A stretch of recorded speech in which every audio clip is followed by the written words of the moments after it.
This is Transistor.fm.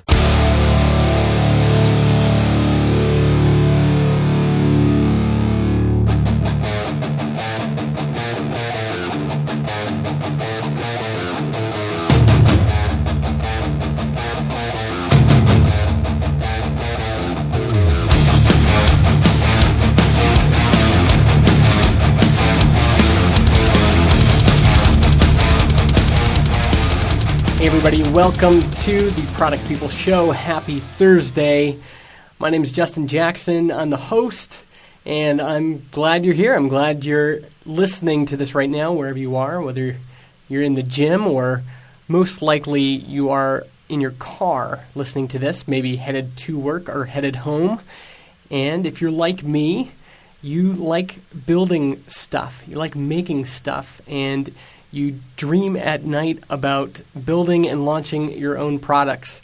Well, today's interview is with Mr. Onboard himself, Samuel Hulick of Useronboard.com. You've probably seen his onboarding teardowns. He's done them for Instagram and he's done them for Slack. And we talked about the experience of onboarding a user for the first time and how important it is, and how it's often the thing that we tack on to the end of a project instead of baking it into the whole product itself. You are going to love this episode. He is a super interesting guy with lots of great things to say. So let's take it away. Let's go and talk to Samuel.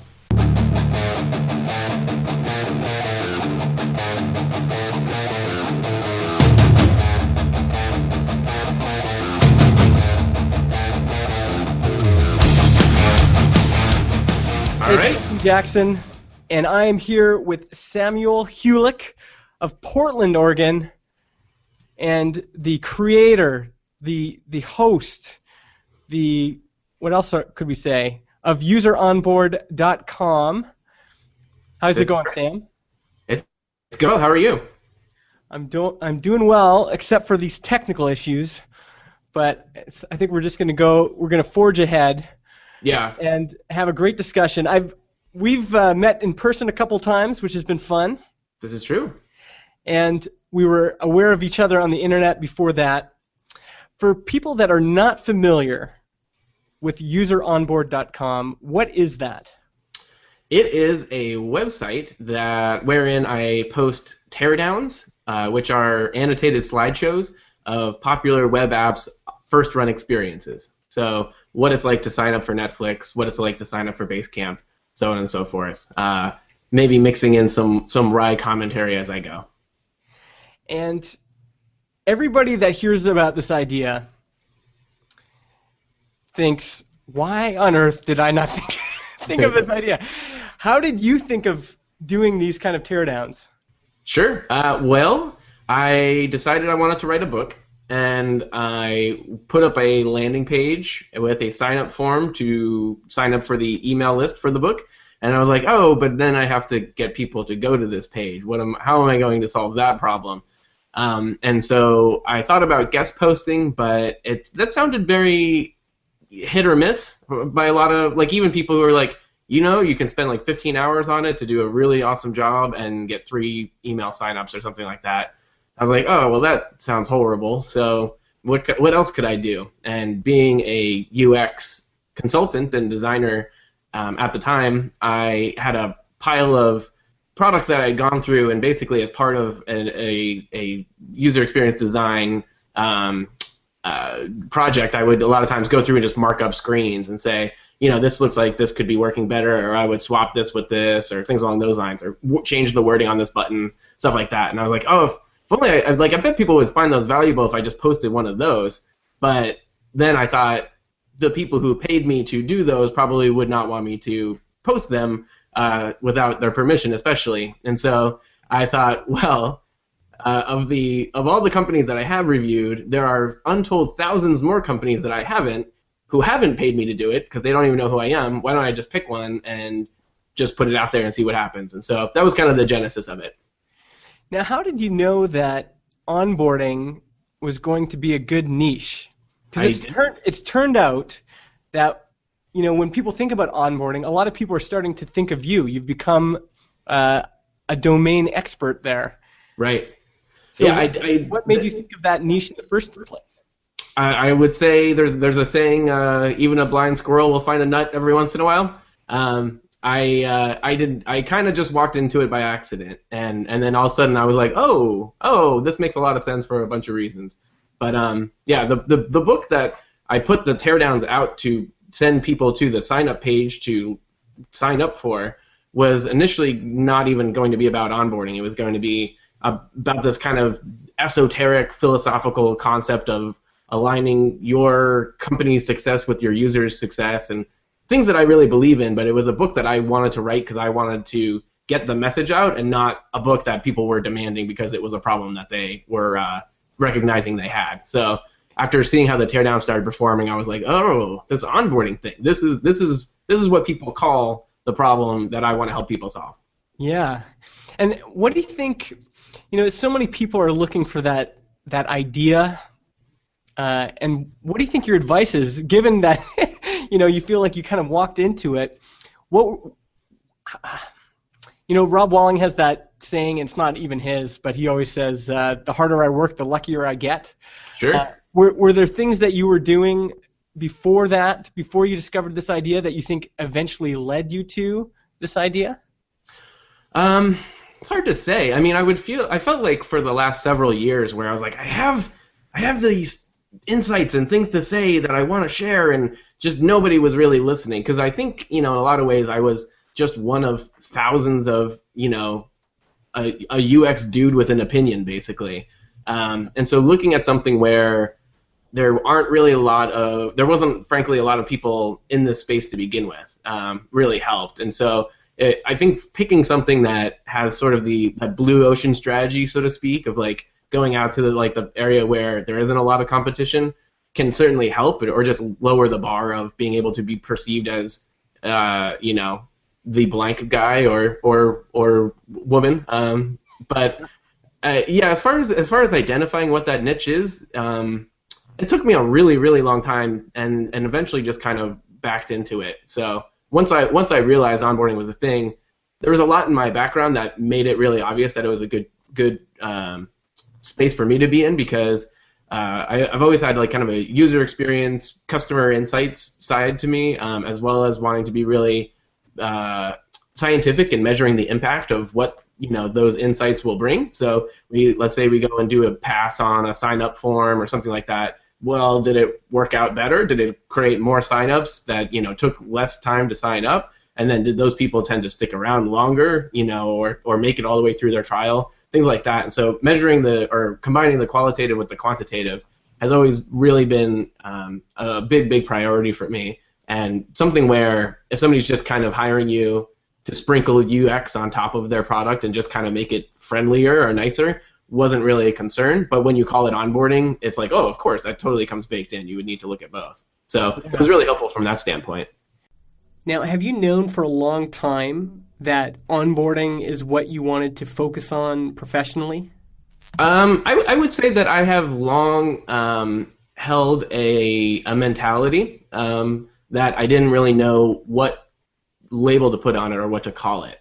And so really for me it was just a matter of being able to be like, oh, so all of this stuff that I want to share and want to accomplish, if I call it this, then I get that's the area of overlap in the Venn diagram of everything that I'm interested in. Yeah. But my friend Jane Portman has an analogy that I use all the time, which is like having your suitcase packed but no handle on it. Like it's just, you can't use it to get anywhere, And as soon as you can put that handle on it, then all of a sudden it becomes so much more useful. And so I feel like I had a full suitcase with no handle for a very long time, and then eventually realized onboarding was that handle. So now you've done it. You've created a following online about a topic you're passionate about, and now you've built your first product. For people that are starting out, what kind of advice would you give them? How can they do what you did? So I think that to find a repeatable way to save yourself 5 years of toiling in obscurity like I did, I think that the two things that really come to mind are, one, it was the first time that I ever like I decided to write a book, which is really different than just writing blog posts, which is like, here's this thing that I've been thinking about or whatever. Like you really have to force yourself to go through the process of, how can I even make it something that's like the remotely credible claim of expertise on a subject. And so that really forces you to kind of make some decisions about like, what am I going to call this? Where am I going to position myself? Things like that. And so if it hadn't been that, I don't think I would have been forced to really pick a specific niche and go after it. So there's that one thing. And then the other thing that comes to mind is looking at, I can't remember, somewhere in the Rob Walling, Nathan Barry, Brendan Dunn continuum, somebody said like the whole, or Patrick, maybe it was even Patrick McKenzie, but like people feel like, well, I'm not an expert enough to write, about this as an with authority or things like that. And somebody in there said, if people are paying you to do it as a consultant or as a contributor, like a designer developer, then that is a strong enough signal that people are struggling with it and will pay to have you help educate them on how to do it themselves. And so that's something that I would really look at as well. Yeah, I like that idea of if you're already being hired to do it, if you're already consulting with that, that's probably enough if you've already made money doing it professionally. Yeah, and don't forget, too, that, if you've been doing it for, I've been in the web space for 10 years, and I've been doing UX full-time for 5, and, like, there's a lot that you picked up in year 1, or even the first 3 or 6 months, that just seems like, unspeakably boring and obvious to you now. And those are really the areas where, when somebody's really got an itch to start learning something, that's probably the level that they're at. And so you can really speak very credibly about that kind of stuff. Yes, and we always forget about those, don't we? Yeah. If anything, if you feel like, I like the idea almost of like picking something that maybe you're not that good at, and then just documenting all the questions that you have as you go through it. Where these are all questions that other people will be having, and just take 6 months and just do a lot of research and get to be like a C level good at it, not C like grade, not like C like executive. But and just basically say, hey, I just spent 6 months researching this thing. If you don't want to spend 6 months, you can spend $40 or whatever. Yeah. Now let's talk about the development of your book. Okay. So you're doing these teardowns, and they're becoming popular. You're growing your mailing list, I'm guessing, at the same time. That is correct. Yeah. Yep. And at what point? Because you said you started with the idea of doing a book. At what point did you say, okay, I'm going to scratch that idea and do a book on onboarding? When did you know that this was a good enough idea to do that? Well, let's see. Interestingly, from your campfire group, someone in there recommended that he was like, these teardowns are really useful. And that was actually something that stood out to me too, was like even back then when I would write a blog post and it would happen to get read by, a small minority of people, and then somebody would say, hey, I liked what you wrote or whatever. It was always, I liked this or I agree with this. But with the teardowns, it was the first time that people said this was really helpful or this was really useful. And so looking at that, I think that that's a real, difference in the value that you're providing. So yeah, that's a strong signal if people are saying this is really helpful. Yeah. So somebody in the I guess, was it the product people campfire room or said, I think Luke was his name, was like, you should just create a site where you do these teardowns, because I was just posting them to SlideShare and embedding them in my blog to begin with. He's like, you should just get useronboarding.io and just host them there as its own entity, and I think that would really work. And I was like, hey, yeah, that sounds like a good idea. And so I think that domain was taken, but I got useronboard.com and took a weekend and just did another couple of teardowns and then posted, I think, 4 of them at the same time on the site, and things just kind of went really well from there. And so at what point did you say, okay, this is going well, I should create a product for this? When did that happen, and why did you choose a book? Right. So the question that I did not answer. So I decided from the get-go I wasn't going to write a book until I got up to a certain threshold of subscribers, or at least did my best to get that far and then see what would happen if I didn't or whatever. And so the number that I always had in mind was 3,000. That I would basically say, hey, I'm writing this book and I'm in the process of doing it, but I'm not actually start writing it until I got to 3,000, because then hopefully I'd be at like 5,000 to 7,000 by the time that the book was done and I was ready to launch. Yeah. And so, I basically had the name of a book in like, I just typed like customer growth, which was the name of the original idea, and then like put it in like book shape, and then a sign up kind of form underneath it on the landing page. And so as far as like deciding to switch from one to the other, it was really, basically as simple as just changing the name of the book to it's about customer growth to it's about user onboarding, and then and then just kind of doing everything that I could to build up that audience to the point where I was like, okay, this is a real thing that's going to have real customers. I should pull the trigger on this and start really writing in earnest. And so I like that, because you had a lot of people ask me that question, specifically about mailing lists. At what point should you, how big of a list should you have before you start thinking about doing a product? And for you, that was 3,000. And very unscientific, by the way. I'm not saying 3,000 is the number. You get that, you're good. Tell them Samuel Hulick said so. That was just the number that I internally came up with. So, and it wound up working out pretty well for me. But Yeah, that could change. I've often said I think 1,000 is a good number, but it really depends on the audience, and it depends on what your goals are. It depends on what you're selling, all of those kinds of things. Yeah. But at 1,000, you could have anywhere from a 2 to 10% conversion rate, and that would be pretty good for a lot of products, especially if it's your first product. Okay, so you get the idea for the book. You start writing it as soon as you get 3,000 subscribers. Is that what I heard, right? Yeah, pretty much. So I started building up the mailing list like mid-November 2013, and then come early January, that was right around when I hit 3,000, and I was like, okay, now it's just off to the races. And I planned it out, and I was like super strategic, like I'll write it for 2 months and then have a month of buffer time to like edit and do sales strategy, and like totally like plowed through that. And it was at the last day of the third month, I was like, I have to ship this thing. I've been telling people this is the deadline. I gotta go live, and I pulled an all-nighter to make edits to the content even up to that point. So I greatly underestimated the amount of time that it would take to write the book, and all of my very, very wise planning ahead of time was very silly in retrospect. It ended up taking a lot longer than you thought. Yeah, way longer. And maybe take me through that whole process. So while you're writing the book, you're still posting new teardowns. Correct. You are emailing people regularly? Emailing the email list? Yeah. Well, that was the nice thing about the teardowns is at that point I was putting out one a week, and so it was never a thing where it's like sign up for updates on the book and then 3 months later being like, hey, remember that book that you forgot about? It's ready today. So I was always kind of maintaining that presence of mind, regardless.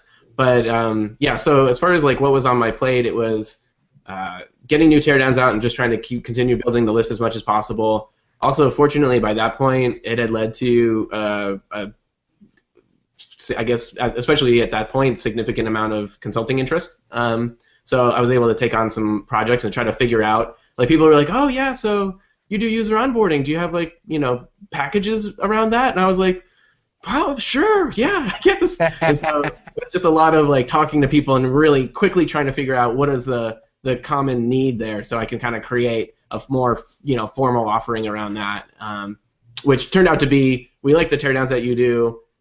Will you do one for us but not share it?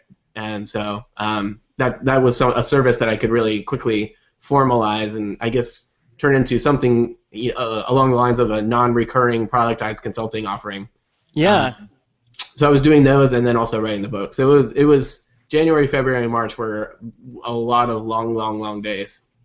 Yeah. And we should have clarified, during this whole time, what were you doing for work? You were a freelancer? You were working a day job?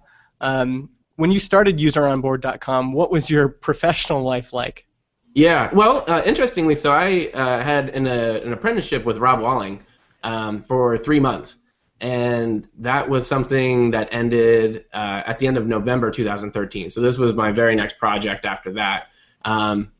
interestingly, our savings had kind of dwindled as the apprenticeship game is not a super lucrative one, and it was basically something where right at the end of it, our car got totaled, and I was like, well, this is terrible timing. But then the insurance company wound up paying out like twice as much as the car was actually worth, and basically bought us one more month of like before you don't have to go back to like just general consulting or look to find another job. Like I have 1 month to just see how far I can possibly get, and then at the end of that month, it's basically credit card time until I find a way to make money.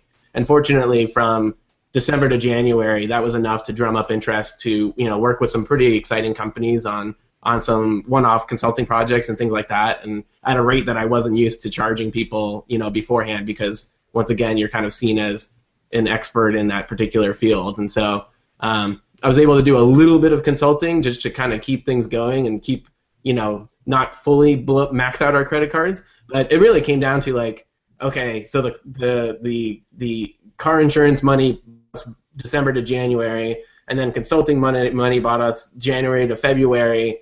And then it was, launching at the end of March. It was like, if this doesn't go well, this might be an interesting experience. But fortunately, the launch didn't go super well, but it went well enough where, it wasn't like I made $100 and I had to try to figure out how to borrow money from somebody or whatever.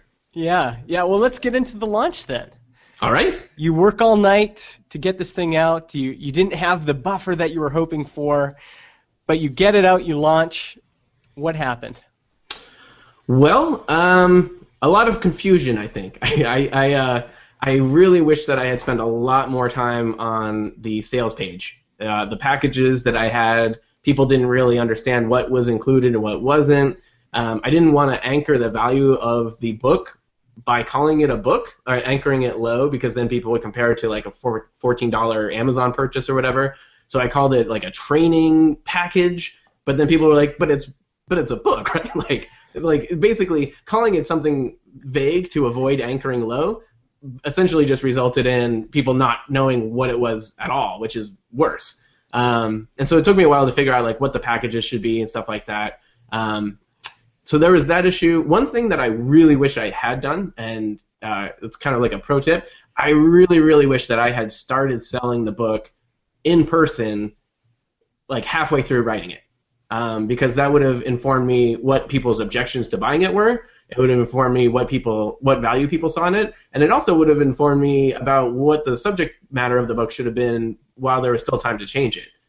Fortunately, the book itself is people have found really valuable. I feel like I did the subject matter part right, but as far as how to just describe it in sales terms that made sense to people, I was woefully inadequate in. So, which interestingly was kind of the point of the project, was to just like, I'd never brought a product to market. I had never figured out pricing. I had never built an audience. And I was like, I just want to get my rookie mistakes out of the way now so I can, not screw up a SaaS product that I've been working 9 months on or whatever. Yeah. And really, I mean, the other pressure was that you were doing this all very fast. Yeah. You stopped your apprenticeship with Rob, and then like this was the next thing you jumped into, and then it kind of took off. You started building an audience really quickly. I was super surprised. Sorry, what's that? That must have added to the pressure a little bit too. Sure. Yeah, very much so. So there was that. One thing that I think I did do well as far as the launch is concerned was I got it out to like advanced copies to a lot of people. I was really very, I guess, strategic, you could say, in that regard. Like I made a list of, sent it to more than 100 people. Wow. Which I think, I assumed, it's funny because when you're doing it for the first time, you just think that's like normal. And then comparing notes with other people who have self-published where they're like, oh, I send it to like 17 maybe or something. Yeah. And so basically I just made a list of like anybody who I follow on Twitter that I don't already know who has a big audience. And basically, the Venn diagram between that group and the group of people who I've really looked up to for a really long time in the design community or considered heroes in in product or startup world. Yeah. It made it really easy to send out a warm email that wasn't just, hey, review my book, please, and maybe tweet about it on the day that it comes out. I could really, come in and say specifics like, I remember this blog post that you wrote 8.5 years ago, and it's informed how I've done X, Y, and Z. Indirectly, it's led to me writing this book. If you want to check it out, please let me know. And not even necessarily linking to the book, but just reaching out to people. And then, so. That's awesome. And I noticed, for example, you have Ryan Singer on your books page. I'm guessing that came from an advanced copy that you sent. Yeah, that's correct. Yeah, and I also reached out to him because I was doing the round of interviews to include in the complete package, and I wanted his voice to be included there. And he said he would be open to it, but he didn't want it to be behind any kind of paywall or anything. So I actually was like, yeah, that's fine. So we had the conversation, and then I posted it on the site, which is an audio interview called Exploring Jobs to Be Done with Onboarding or something like that. Oh, cool. And that's been like a pretty popular thing, and I think has been a way to kind of show people a sample of what the audio interviews inside the book are going to be like. So. Yeah. Now, can you talk a little bit about numbers? How did you do on the initial launch, and how have you done since then? Sure. I did, I think, 7,000 and change on the launch day. And I think I launched on a Friday, which is super dumb. Oh, no. I launched on a Thursday, but I had a 2-day sale to the list. It was that's like a Nathan Barry tactic of have that urgent count window to get people to buy. Yeah. But the sale ended at 8 p.m. on a Friday Pacific time, so it's completely irrelevant to so many people. Wasn't so I sent out the email hey, the sale's ending in an hour, and it just went to nobody until Monday morning, buried under 30 other emails. So I would recommend launching midweek, especially if you're going to have a multi-day sale. But yeah, so the launch week, I think I got. Man, I don't even remember. Probably around 10 or 12K or something like that. So not a super great return for 3 months worth of really, busting my ass to get that out. But fortunately, since then, because one thing that I've also heard about self-publishing is you build up to this launch and then you just kind of assume there will be just very sporadic sales afterwards. But because I'm continuing to put out teardowns and I'm really just working on, I really hate this term, but just driving awareness for user onboarding as a thing outside of even user onboarding as a property of mine. Sales have been really good ongoing, and so I haven't looked it up recently, but I would assume I probably passed the 85K mark within the last week or so. Nice, and that's how many months since launch now? So April, it was March 27th till now, so April, May, June, July, August, September, October, so 8 months. Awesome. So since then, it's continued to do well. You didn't make all your money right on launch. There is hope for people that maybe don't have a perfect launch. You can still sometimes you can still have a successful product that just burns along at a pretty steady pace. I think so. I think that if you look at something what Brennan Dunn has done with his products, where he's his whole ecosystem or stair-step approach, where he has that robust floor or foundation of his newsletter subscribers, and then other things that he's doing for free, and then if they want to upgrade, they can get the book, and if they want to go past that, they can go into coaching and consulting and the product and all that stuff. I would say that I'm kind of more along those lines than Nathan Barry, who seems to be a lot more launch-centric and then moves on to launching something else. Or relaunching something that he already had. Yeah. Well, let's back up just a little bit, because I want you to go back to that time where you launched, and you were hoping. I'm assuming you were hoping for a big launch. It didn't meet your, what you were hoping for. You're thinking, man, that's not a lot of money for 3 months of work. Right. How did you feel in that moment? And maybe just take us through what you did. How did you kind of process that, this idea of, maybe feeling like it wasn't quite what you wanted? Yeah. It was kind of rough, because I remember, I literally had been up all night the night before, and I was launching at 8 a.m. Pacific on, I guess it was a Thursday, and at that point, my wife and son had both woke. I have a 4-year-old, and so they had both gotten up. And I was like, "Hey guys, come out," because I have a home office on this property.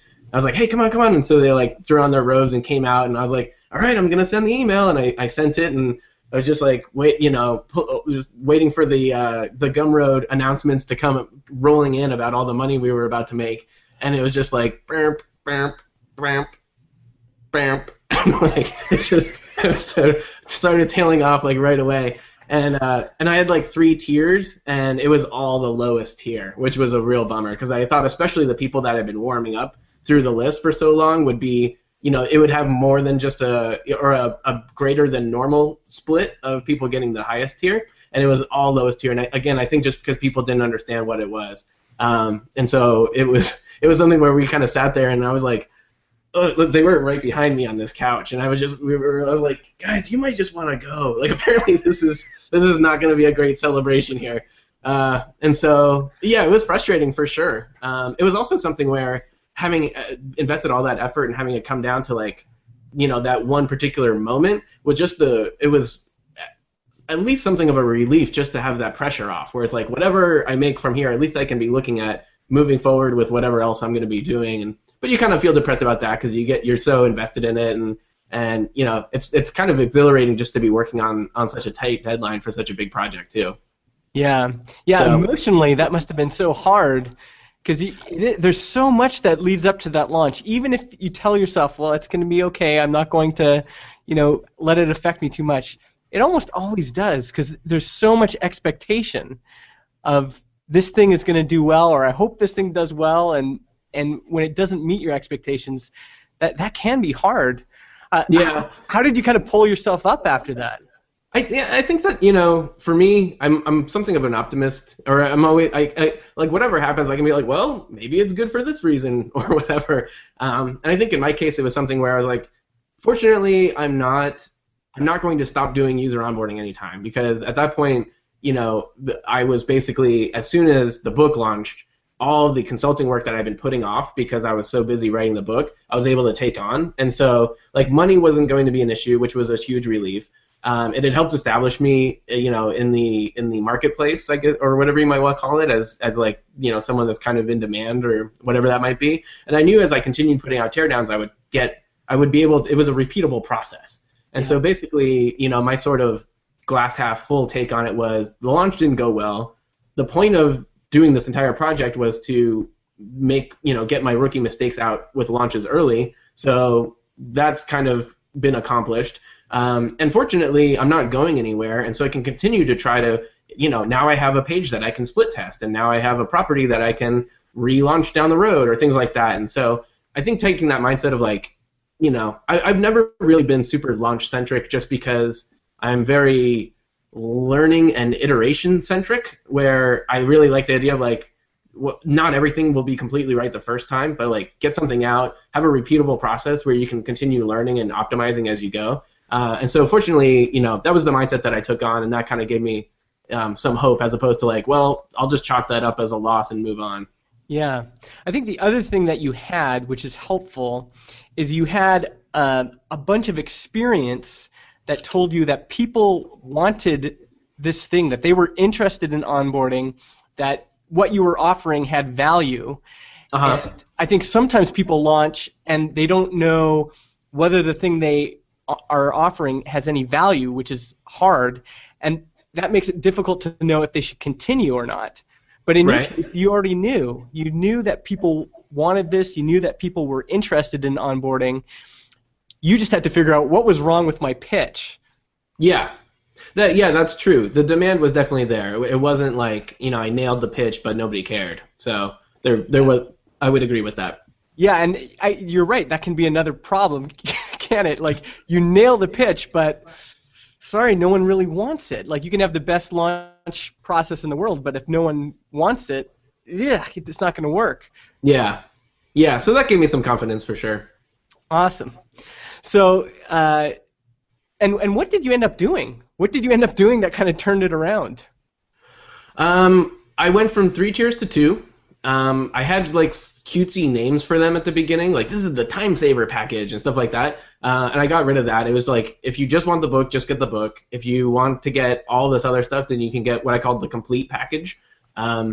And then, yeah, so I think just being able to figure out how to reframe how people were wanting to scratch their itch, and using words that they use to describe it and things like that, was one thing that I did that was helpful. And another thing I did was I had Crazy Egg installed from day one, and with the scroll heat map, I could see like starting out like white hot and then blue really quickly. And just trying to figure out how should I arrange the content so I'm kind of, because it has like a long form sales copy right now.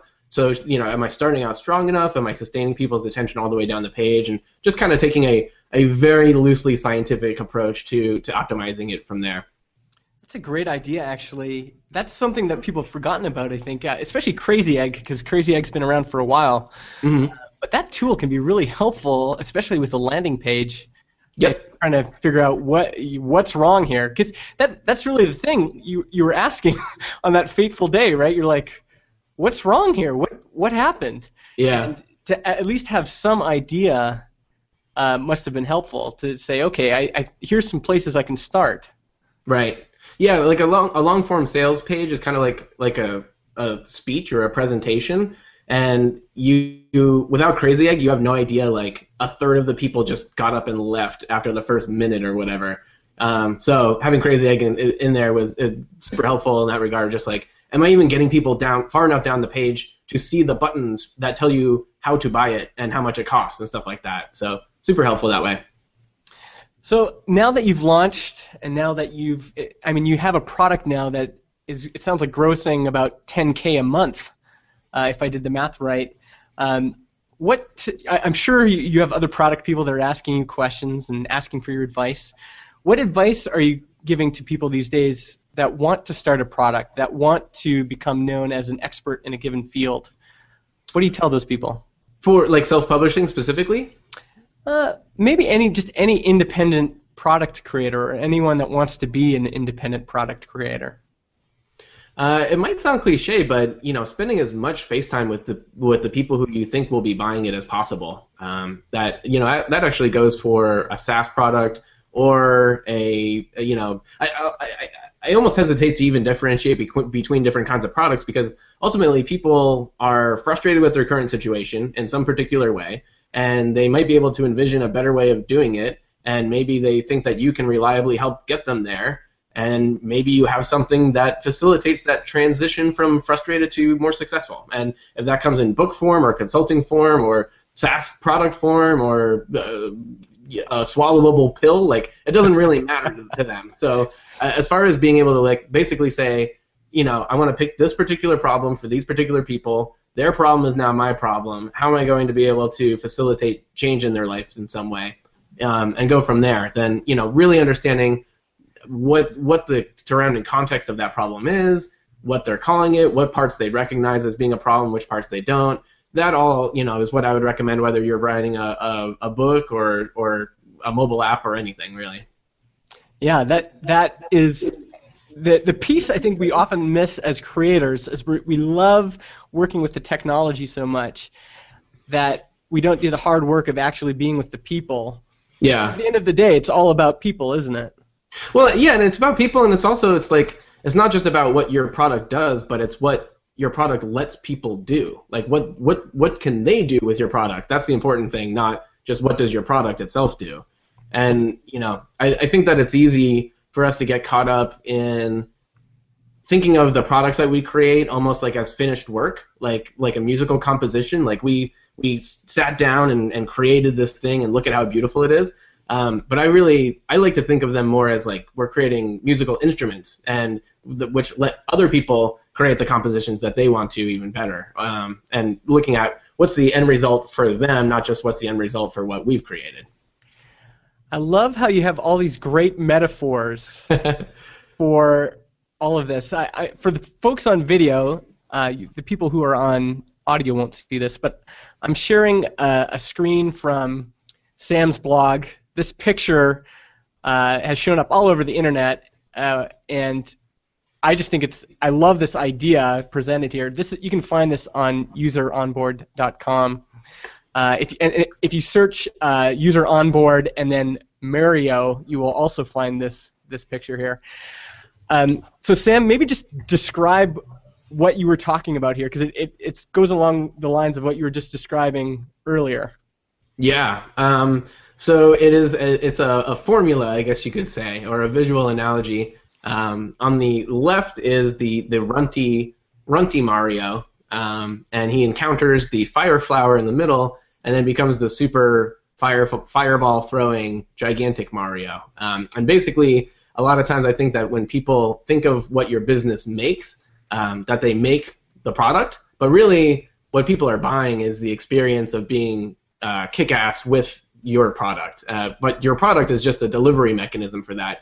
And the features of your product are not really the most interesting thing. It's the features of the lifestyle that your product affords. And so people seem to kind of get on with the wording underneath it, which is people don't buy products, they buy better versions of themselves. So that's essentially what it's trying to communicate. And what are some products that you've found are doing this really well? Can you give us some examples of people that are presenting that vision the way you just described it? Sure. In my book, there's a product called, what is it called? POP, prototyping on paper. Are you familiar with that at all? Yeah, I am.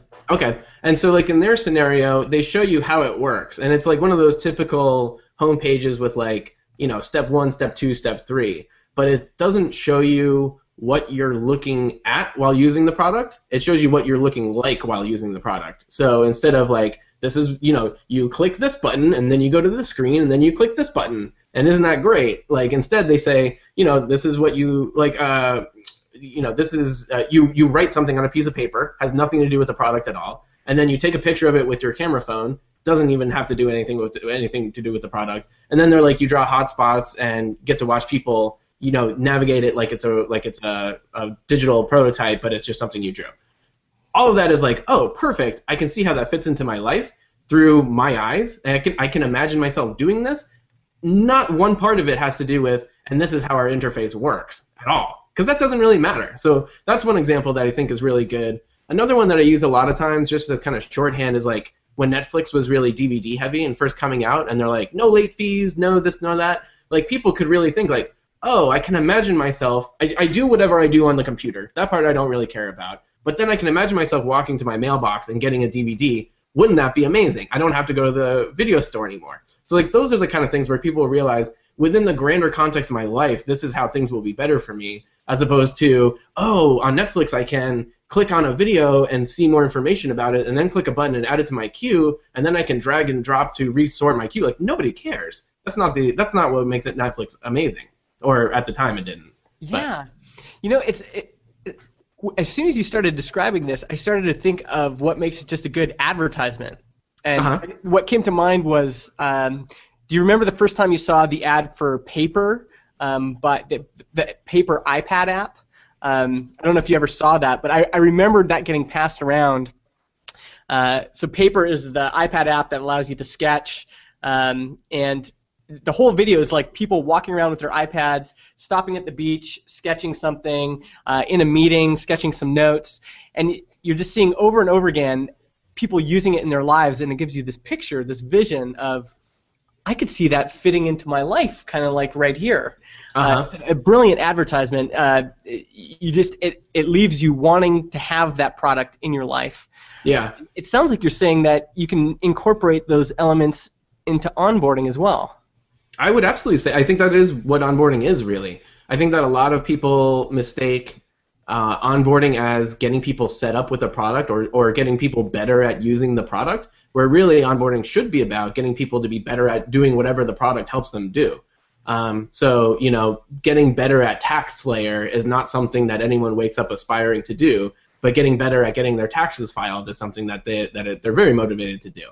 And so, onboarding within tax slayer shouldn't be, let's explain what all of these different parts of the interface do. It should be, let's just make sure that we reliably get you. I kind of have this thing like, instead of, onboarding isn't getting people from point A to point B in your product, it's getting people from point A to point B in their lives. So however you can reliably get people incrementally making progress in TaxSlayer's case, getting taxes filed trajectory is a lot more interesting than getting people to make progress in the understanding how to use TaxSlayer's interface trajectory. So yeah, it maybe is zooming out a little bit for onboarding, but that's the thing that I'm most interested in. And unless if you have that context, just explaining how the interface works doesn't really get people very far. Man, this is starting to get me fired up a little bit. All right. We're only 10 minutes left, but let's dig a little deeper here. I'm happy to go a little long too if you want. Because the onboarding that we see is about just how to get to A to B in your app. And now that vision you just presented is so compelling to me now. People don't really care, do they? Do they really care about all your features? Do they really care? They really want to know, like, what is this going to do for me? How does this make my life easier? How does this take away my pain? That's a really interesting concept. And when you're doing consulting, how do you get people around this idea? Because part of the idea is we have to show people how to use the app. So is it possible to accomplish both? Or do you think it's more important to really say, this is how we're getting you from A to B in your life? Well, yeah, I mean, I would say that obviously people understanding how to operate the product is a requirement for making progress in their life. I just wouldn't mistake them understanding how to use the product as, well, I guess we're done. Like it's on you now. The idea is really just in being invested, kind of like we were talking before about like whether you're consulting or writing a book or whatever. Like if you're just invested in helping resolve someone's problem and getting them out of a frustrating situation and into a successful one, then that all of a sudden that really helps put a lot of these questions in perspective. And so people reach out to me and say, like, I mean, literally just the other day somebody was like, how long should my intro video be? And I was like, I think that there's some way more fundamental questions we should probably be asking than that, Yeah. And so, just everything would go back to like whatever gets people further along in the process of doing whatever your product helps them do. But yeah, I mean, it's definitely, that's very much how I see the world, I guess you could say. But onboarding to me is a much more interesting challenge when you put it in that context. Yeah, and there's even like what I really like is when my first interaction with a product, whether it's an app or a web application or anything, when it acknowledges where I'm at as a human being. So, if it was project management software, if the first screen basically described my problem better than I could describe it, say, you know what? We know you're frustrated. We know you've got tasks in email. We know you've got this over here. Let me show you how we bring all of these things together in this software. Yep. That acknowledgement is so powerful because now you're speaking human language as opposed to onboarding that's just like a user manual. It just feels like, well, you're just talking to me like I'm a robot or a consumer. Yeah. But taking on that first step of saying, you know what, you're a human being. You've got some frustration. Let's talk about that. Yeah, exactly. And also just getting people engaged instead of, somebody's like, all right, you know what? I'm sick of being a project manager screw up. I'm signing up for Basecamp today. Like today was their day. They had been probably thinking about signing up for Basecamp for weeks, if not months. And today, for whatever reason, they're like, I'm gonna do it. And how weird would it be for Basecamp to then be like, all right, let's just talk about how to use Basecamp for the next 5 minutes. Yeah. You're not gonna really do anything. You're just gonna do a lot of reading, and then hopefully you will remember everything that you need to know once you dive into the product. Which then that information will never be available again. Just a total momentum killer. And so I really like the idea of people are fired up, they're motivated, they've made, that moment was the moment they signed up. Their attention will probably never be like it is right now. How can you really get them engaged and actually scoring quick wins as quickly as possible to get them as successful as early as possible within the product? And so that's something that I look at too, like a lot of the research that I did for onboarding, because there just wasn't really a lot out there when I wrote the book, was on video game design, because it's been around a lot longer. So game design theory is a little bit more evolved, and but a lot of overlaps with like first level design and tutorial design and things like that, and looking at when video games used to come, like a Nintendo game where they come with like a 130-page manual. Yeah. And like you would never read that. You're like, I would rather just go in there and be confused and have a miserable time and then never play this game again than sit down and read 130 pages about a video game. So, video games becoming a lot smarter and basically saying, okay, let's make the manual interactive. So then they would have like a tutorial that was front loaded. But even then, it's just like, when you need to jump, press A, and when you need to do this, press B or whatever that might be. It wasn't really fun. You were still just kind of trying to memorize things instead of actually getting in and doing things. And then finally, looking at blending the tutorial into the game where you don't even realize you're playing a tutorial anymore is really like the ideal that you want people to have, where all of a sudden they just learn by doing, and there are certain things that are just kind of obvious, and instead of like pausing the game and saying, okay, this is this kind of villain and watch out for this, it's just certain attributes are really intuitive about that, and things along those lines. That's what I really, really encourage people to apply to their product design as well. That first 5 minutes can be highly, highly scripted and as full of engagement as the first 5 minutes of a video game, for example. Yeah. You know what you said? You had like this magic moment a couple minutes ago where you said they've been thinking, for weeks about this, and this is their moment. Uh-huh. And I instantly thought of this interview my friend Chase Reeves did with fellow Portlander. Fellow Portlander. He did an interview with a guy that has a fine dining restaurant in Seattle. Okay. And if you look up this interview, the place is called Canless, and it's with Chase Reeves on the Fizzle podcast. But this guy talked about the restaurant experience the way you just described coming to a web application. He said, these people have been thinking about this for months. Mm-hmm. It's their moment. Like, they show up at the restaurant, and this is your chance to create an experience. And that experience could be very scripted and kind of like fake, like, what you might get at a chain restaurant. Uh-huh. Or it could be acknowledging them as human beings and acknowledging that this is their moment right now, inviting them in to the restaurant and creating a great first experience. Really acknowledging their humanity. Like, we've been waiting for you. We know you've been thinking about this.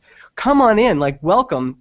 Yeah. So when you talked about that idea of, like, this is their moment, like, they've been thinking about this forever, something caused them to say, okay, this is the day. I'm going to sign up for this today. Yeah. And what's their experience like when they come? Do they feel like, oh, well, this is just like reading a Microsoft DOS manual from back in the 90s or something? Or is this like, wow, these people, they've been waiting for me. They're really welcoming me in here. They've got a plan for, how they're going to help my life. Totally agree. That is huge for me. That the idea, even just as a simple thought experiment, where if you were serving a customer in person, and then your product was swapped out in your place, would you feel like that said, like, your product said the same things that you would say with the same tone? And almost always that is not the case. Especially looking at what are called blank states or null states, which is, maybe you log in and then the dashboard is where you would see all your projects or something, and it would say, you have no projects or something. Like, that's almost like admonishing you for not having projects yet. Like, where it's like, I just filled out 3 forms. Like, I just gave you my email name and password, and now I'm here and I'm being scolded, basically. Like, this is not kicking off on the right foot. Certainly, it's not something you would say if you were standing in the website's place, welcoming a new customer to your company. So, I mean, very, very much so. That if it can't pass the test of, like, this is even remotely the kind of human experience that we want people to have, and these are the words we use and the tone we want to use, and this is how helpful we can possibly be. That's easy pickings, I guess you could say. Yeah, well, and even think about how you would translate that analogy to a restaurant. It's like someone shows up, right, and the hostess says, "You have no seat." Yeah, you haven't ordered anything. There is no dinner for you. It's also because, like, I have seen it on social, like, mobile social apps and stuff where, the main thing is, like, adding people and, like, the screen will literally say, like, you have no friends. It's like, oh, wow, you're making me feel all warm and fuzzy inside, social app. Thank you. These are the things that we don't think about, though, because we're not the human beings aren't right there. You know, like if they were in front of us, and I was inviting them into my place of business, I would say, you know, welcome. I'm so glad you're here. Let me talk to you a little bit. You know, why are you here? Oh, that's great. How was the traffic? Well, let me find you a seat. You know, there'd be all these things I would do. Right. But when it's these inhuman interfaces that you're just programming them with your head down in a cave, we don't always think about those interactions, do we? It's also something where so many times, for whatever reason, good or bad, the onboarding part of the product design is tacked on at the very end. It's not part of the onboarding. Or sorry. You're still okay. You're frozen for a second. I just want to make sure you're there. And so it's something where it's probably something that's really rushed and just kind of slapped together at the very end when something's about to ship, because you're like, oh right, it has to say something when there's nothing there or whatever. And I'm a little biased, obviously, but I really like the idea of starting with what is the first thing that someone sees, and before we even start talking about super advanced level, this is what the dashboard looks like when it's got 6 months worth of activity in it. Like, how do we even just get people into 1 week of activity? And what does it look like then? Or what does it look like after 4 weeks of activity? And designing it from a standpoint of, if people, you know, if 1% of the people who ever sign up are ever even going to make it 6 months into the product, why are we spending so much time focusing on that state as opposed to the state when 100% of the people who sign up are going to see it, or 50% of the time, or 50% of the people who sign up are going to see it, so on and so forth? How can we make those experiences great, as opposed to creating this gigantic feature that kind of literally doesn't exist for 99% of the people who sign up because they never even get that far? Yeah, and if you have an existing SaaS application, one of the things you can do is you can go into whatever your analytics are for in-app analytics, and you can see, you know, you can do things like filter by has created an account and then has, you know, done a certain step. And then you can see how many people, you know, they sign up on this month. By month 6, how many people are still doing that? Or right. What's the success rate if they create, you know, 3 things in your app? Does usage go up after that, or does it go down? And yeah. I think what you're speaking to is that first experience is so important. Totally, and like looking at parallels in video game design. You'll find that the endings for video games suck a lot of the time, just because it's a numbers game. Like, how many people are even going to make it to the end or whatever? You know, like if you look at like Super Mario Brothers, like just the original Nintendo game, it starts off gripping. We're like, okay, you know, I'm in this new land. I got to discover all these new things. Oh, there's this princess that's missing. All right, you know, I'm locked into this. And then you get to the end, and it's like, oh, okay, you did it. Like, you know, because like they didn't need to spend a ton of design effort on that, because the entire experience, especially the beginning of the experience, was so strong that people were already bought in from the beginning. And if it had been really weak up front, it doesn't matter how great that was, because nobody would get there. So yeah. That brings up a good point, actually, because you just talked about user onboarding, but there's also this idea of like the end state. I don't know what you call that, user offloading or user whatever, finishing. But there is some, I mean, and maybe this all just falls under the umbrella of user experience, but it seems like user experience focuses a lot on the present state, and maybe not like the beginning, which is the onboarding phase, and then the ending. Like, you finished a project. What does that mean? You've successfully, you know, organized your life with our calendar software. What does that mean? Do you think people need to pay more attention to that? I think so. I mean, you know, on a very small level, just looking at somebody who's completed a task, even a small one, just giving them some sort of positive encouragement and being like, congratulations, you did that. Like, you know, if you're Vimeo or Wistia, like, you just uploaded your first video. You're amazing. Like, how much nicer is that than just like video count equals 1 or whatever they might be having, you know, there. Yeah. So even just, you know, celebrating small successes, especially early on, I think could be really helpful. And then also, especially as time goes by, and especially if it's like B2B and you charge for the product, you know, reminding people of how successful they are because of it. So going back to like Rob Walling with Drip, that was something that was baked in from day one, which is like the entire point of this product is to get people to subscribe to increase your email list, subscriber count. Yeah. And so, weekly emails and dashboards and everything was like, this is how much your subscriber count has increased, not this is how many emails we've sent, or this is how many, drip campaigns you've created. Like, that stuff wasn't really that important. The end outcome was, I want to do this because I want more people to sign up and then more people to convert. And those were really the two things that were designed around. Yeah. One thing I think that could be helpful for people, just as you're talking, to imagine a person reading your dialogues. Like, imagine there's a person standing behind you reading the dialogues that you've written in your software. Like, whenever you say these things, they sound so funny. Like, I just imagine like a person standing behind me going, user count equals 0.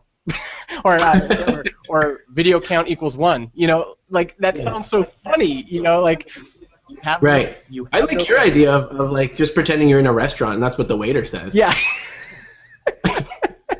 But you can literally go through your whole app and read all your dialogue boxes with that in mind. Say, how would you feel if there was a person that was reading those to you? If you had a human being saying, "You have no friends," that sounds so foolish when you say it out loud, when you kind of personalize it. I love that we've kind of, as we've been kind of yapping here, that idea is, there's something about that, about really going through those and saying, what kind of language are we using here? How does this treat people with, like, even dignity and respect? Right. Exactly. Humiliating people who are new to your product is probably not plan A. Yeah, exactly. Okay, so let's talk a little bit in the closing moments here. What are you thinking about doing next? I think about your history now. It's a great story, actually. You were doing this thing with Rob, and then you found this thing here, and you built up an audience, and now you've released a product that's actually doing quite well. Maybe talk to us a little bit about how you're feeling right now, maybe what are the challenges you're feeling right now, and then kind of what are you thinking about doing next? Sure. I would say, one of the biggest challenges that I'm working on is just trying to be able to delegate things that, I'm just getting, more consulting work than I can take on, and there just isn't a whole lot of there aren't a lot of other people in this space. Like before, when I was a UX generalist, and I could be like, oh no, but my friend X, Y, or Z might be available. Let me introduce you to them or whatever. I mean, it's even hard to do just do that kind of stuff. So that's one of the top of mind challenges for me, and then also just trying to figure out what the best way to apply my time is, and trying to invest more in user onboarding, useronboard.com, the site itself, because that was really we were talking before. I got the suggestion in that campfire chat. I was like, oh yeah, good idea, and I like literally coded up over a weekend, almost a year ago, and so almost literally a year ago.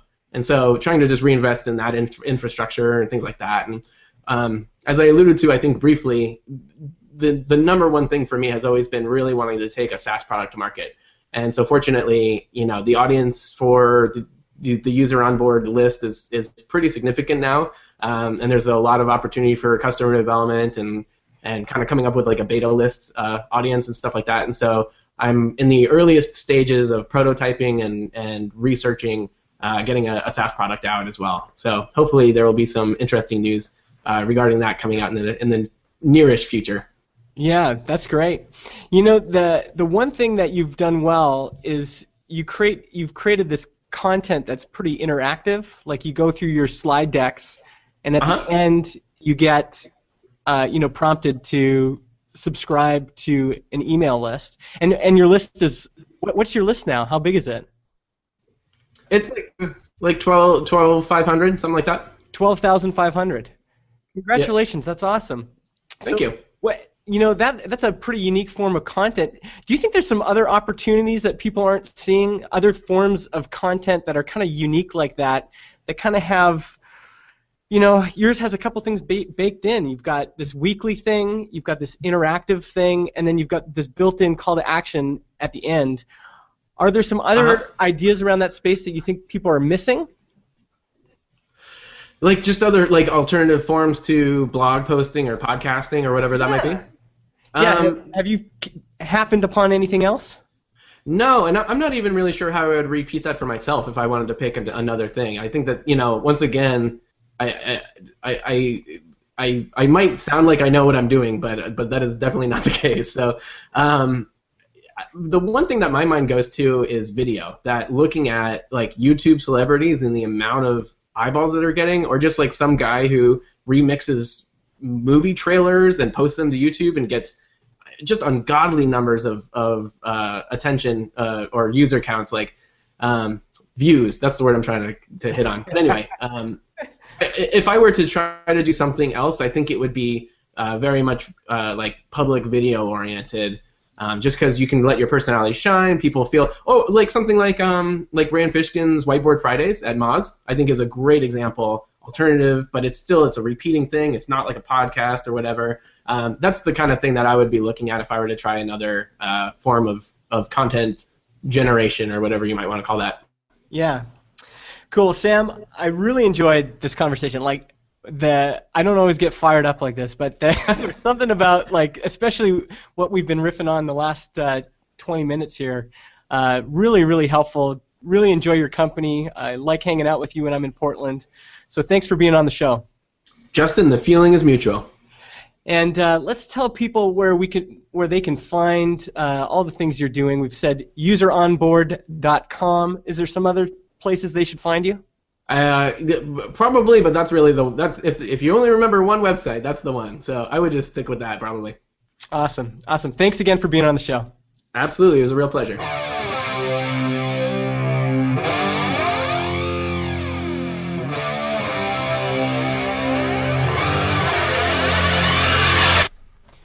Well, I hope you enjoyed that as much as I did.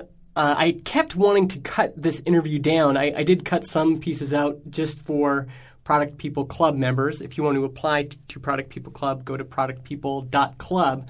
But I ended up keeping a lot of it in just because the conversation, especially near the end there, was so good.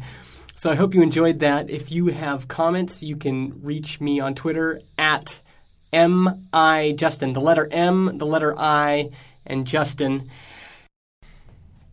If you want to help the show, you can leave us a review on iTunes. Just search for Product People, and that you'll be able to leave a review there. It really helps the show get noticed. And that's it for this week. Thanks for joining me again. Thanks for letting me share your car ride or your run or your workout or whatever you've been doing. And I will see you next week. Talk to you then.